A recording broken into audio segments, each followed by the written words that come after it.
everybody. Hi. Thank you all for coming. Happy Sunday. Thank you for spending your day with me. I know it's Father's Day. So thanks for spending a little time away from your fathers, or maybe they're here too. Welcome, all fathers. It means a lot that you could come and spend the time with me today. I'm so glad we can be together to enjoy poetry. The chat is live, so feel free to chime in. I'm not the best at paying attention to two things, but I will try. And if you ask something that I don't answer today, send me a message on Instagram, because it's not that I don't want to answer, it's just that I didn't see it. Hi, I saw that. I've thought a lot about the poems that I will read today, and I've landed on a list that feels true to me and where I am at present. So sit back, relax, and take it all in. It will be short. Overindulging in poetry is never a good feeling. So I'll be reading 6 poems. And yeah, we'll jump right in. Before we start, I want to take a moment and think of Palestine and the ongoing genocide there. I know as poets, you feel it deeply. We are affected because we all exist on this planet. And it's hard not to feel the pull of humanity. And I think it's important that we feel our feelings about this. And so today I want to start with a poem by Mossab Abu Toa. It's from his book, Things You May Find Hidden in My Ear. It's a beautiful book full of poetry, and this is one particular that really speaks to me. I had difficulty getting through it while I've been practicing, so I apologize now if I cry. But yeah, here we go.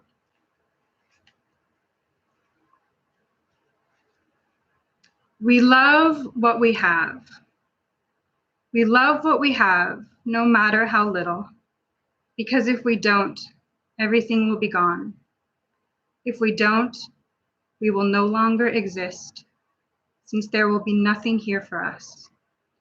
What's here is something that we are all still building. It's something we cannot yet see, because we are part of it.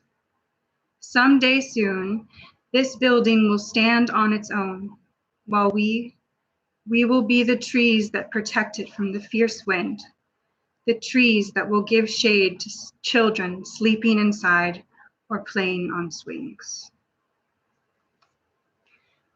Yeah, that's a beautiful poem from a beautiful book. And Mossab also has a poem in this book, the one right after it actually, by Audre Lorde. And I flipped through her poems back in October when I was searching for meaning and trying to make sense of things. And this is the one that resonated the most with me. Good Mirrors Are Not Cheap by Audre Lorde. It is a waste of time hating a mirror or its reflection, instead of stopping the hand that makes glass with distortions, slight enough to pass unnoticed, until one day you peer into your face under a merciless white light, and the fault in a mirror slaps back, becoming what you think is the shape of your error. And if I am beside that self, you destroy me. Or if you can see the mirror is lying, you shatter the glass, choosing another blindness and slashed, helpless hands. Because at the same time down the street, a glassmaker is grinning, turning out new mirrors that lie, selling us new clowns at cut rate. Yeah, I found the perspective running through Audre Lorde's poetry was very similar to Mossab Abu Toa's. And I go back to both when things look bleak, and I think these days it's easy for them, but poetry can be a great source of wisdom and a great solace to us. And here's my poem that I wrote about this, and I'll read it now. War is a defeat, after Audre Lorde. When you realize the fake news is the whole system we're stitched up in like a Met Gala dress or a straitjacket, you pick. Who gave the bombs? Those party favors for regional stability, for a war we believe is not here. We would never be as barbaric as those others half a world away.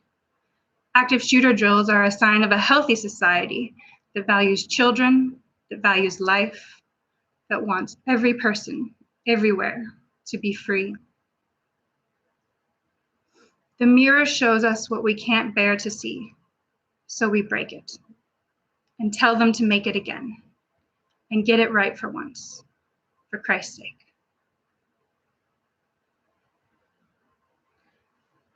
Yeah, that was mine. Thank you for hearing all of those. In times like these, it's important to acknowledge what is going on and remember how we, and I'm speaking in terms of a collective humanity, have done this so many times before. And if we take some ownership of this mess and not offload it onto others, we have a hope. And the hope is the desire to do things differently. We cannot keep on the same path. It's time to change. And I don't believe change is saying we don't like that one thing we perceive as bad, so we won't do it. That isn't working. We need to say we like freedom for all people, all over the world, unconditionally. I believe this in my bones. And I was challenged to really believe it when I had my daughter. What does liberation look like for children? If we discipline them, dictate their every move, decide what they can do and then when do we decide they are free and can make their own decisions? Is there an age or some milestone they must reach? If you think about it, there isn't. Childhood becomes the testing ground for control. We learn to sacrifice parts of ourselves to benefit the order of things. And wow, does it mess us up? And wow, does it mess society up? So here's my poem about liberation. And this is one that's in the book. Child-led. The resistance starts with children. They are loud. They make their voices heard. They are good at asking for what they want and need, and they expect to get it. They find creative solutions to complex problems. They understand that messing up and making mistakes is part of the process. They are interested in the feelings and emotions of others. They challenge authority repeatedly. They speak truth to power. They question the status quo. Their primary motivation is to find joy and love. They are masters of being in the moment. They are born optimists. Their number one goal is to be happy. Many people find these traits subversive, which tells you a lot about society and why we must let our children rule. Yep, the freckles. I was at the beach. Sorry, I'm getting distracted. Yeah, childhood liberation. And I think a powerful form of feminism is wrapped up in childhood liberation. If we don't expect girls to behave or act in any way that isn't in service to themselves, they know their true power. This doesn't make selfish or spoiled children. It makes people who know their mind and aren't afraid to speak it. It creates people who know what they want and who will do their best to obtain it. It makes people with strong boundaries who are not willing to sacrifice any of who they are for something they do not fully align with. This is liberation. And we'll do another poem about liberation. This is titled Good Girl. Kill the good girl and do it quickly. We've been waiting around too long to let her live one moment more. She was never really alive anyway, not fully. She only existed as a made-up promise. But for whom? She was careful to never ask because the answer was too terrible. All she wants is to die and be born again, but this time as a caterpillar and then a butterfly, because they can be good without trying. They are inherently good, just as she was before she had to be a good girl.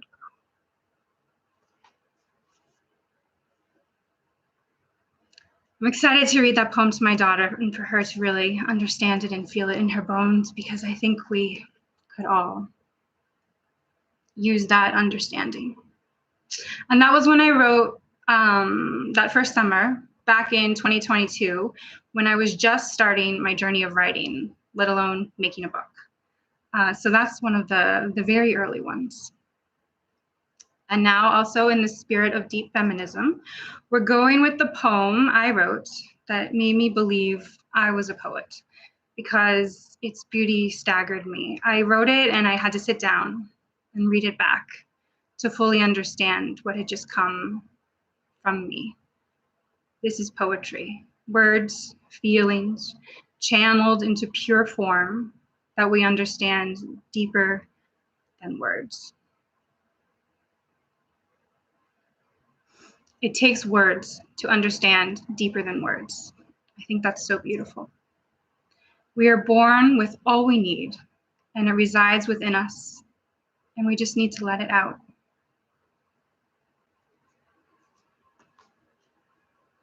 So this is the poem. Started it all. It's titled For My Daughter. Chop off my head and put it on your shield. I will protect you until the day I die and all the days after that. You think I would let anything harm the perfection that sprang from my body, the force that is me and infinitely you at the same time. There is nothing in the world that could destroy us, not when a mere glance can turn men to stone. I love that. I read that back and I really sometimes get the feeling of like, who wrote that? Who put that all together? And it surprises me and delights me. And my daughter has heard that one. She understands it well enough. She doesn't get all the imagery, but she will eventually, I'm sure. So that was all the poems. I told you it would go fast. And with that, here is the book. For My Daughter, The Poetry of Your Life. Oh, I forgot the chat. Oh, your heart teary. I'm so glad you like these, you guys. It makes me very happy. But yeah, my book is released officially on Thursday, June 20th. But since you are all here today, I want you to know you can get it early. So I'm going to get the link and I will post it in the chat so you can go buy it right now if you so desire, and you don't have to wait until Thursday.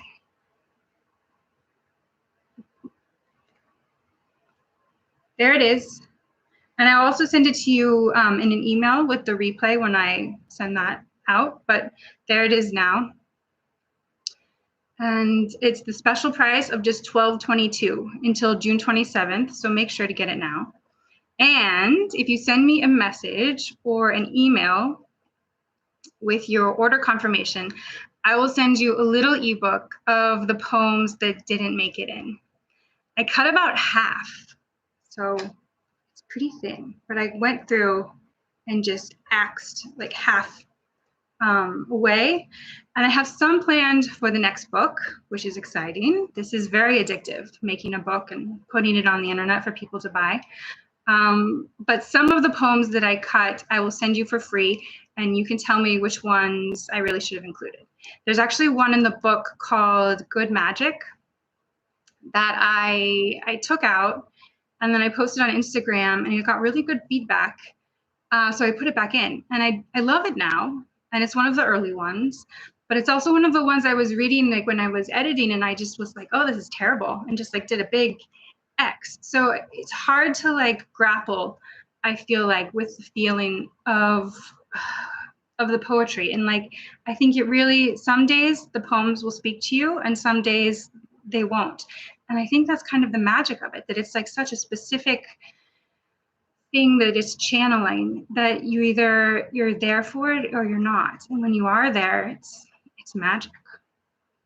And that's the journey of being a poet and the journey of reading poetry.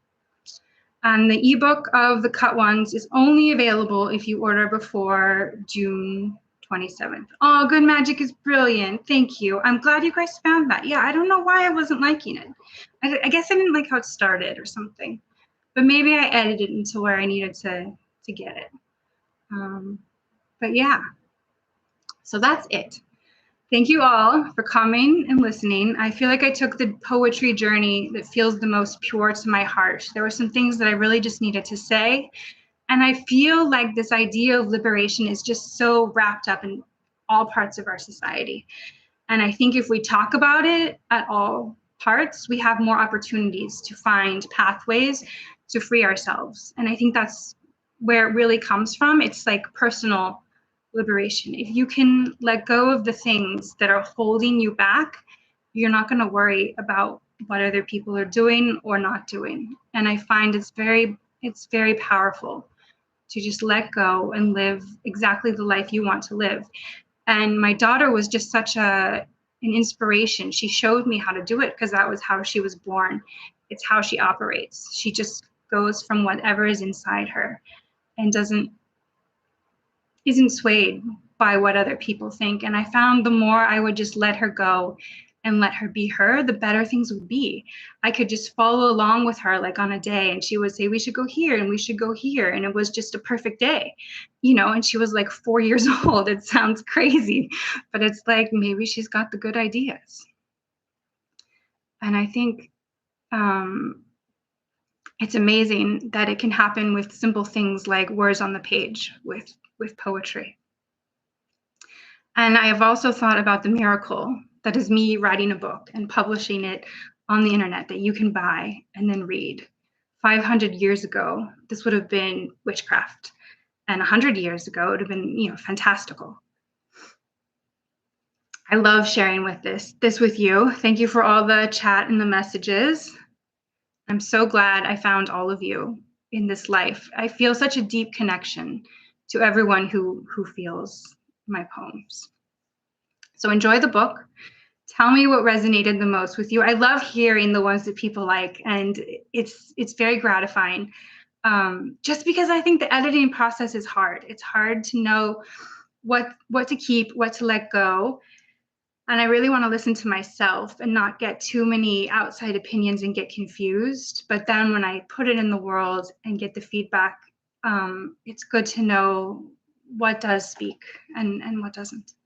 Also, I'm thinking of doing another one of these where maybe I read poems by other poets. Let me know what you think and if you'd like me to read one of your poems and we can get it set up. But yeah, thank you. Thank you all so much for being here and for your endless support of my poetry and my book. It means the world to me. So I hope you enjoy the rest of your day. Thank you for taking time on this beautiful Sunday to come and listen to some poetry, and I hope you enjoyed it. I enjoyed being here and talking to you and trying to manage the chat. So yes, thank you. Thank you all. And yes, I will see you all on Instagram or wherever we're connected. So bye, everybody.